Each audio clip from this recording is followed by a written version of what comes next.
Alright, check it out. So I just want to give you all a little rundown, right, on dips. Got to do it the right way, right?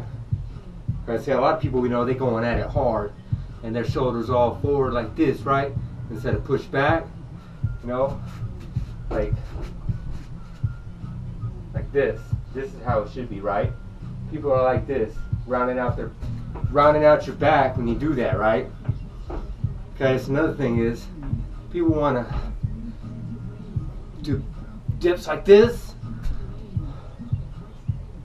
It causes a little lower back strain, right? Over long periods of time. You might be like, why am I having low back pain? Well, check this out.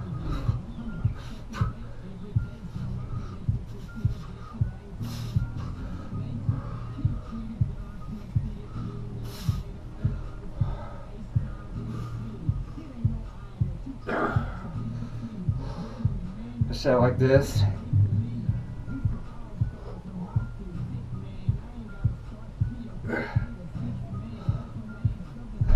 Of course, if you do it like that, the key is to engage your core.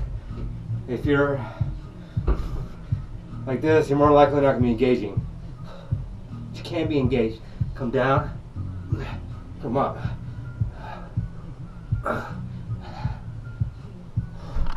Keeping the core engaged, shoulders back, not hollow out, adding strain to the front of the shoulders. You want to balance out the shoulders, all right? And of course the core. Tuck it in, hips roll in, engages the core, right?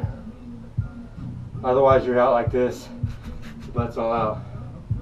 Get it, tighten that in, then get to the dips.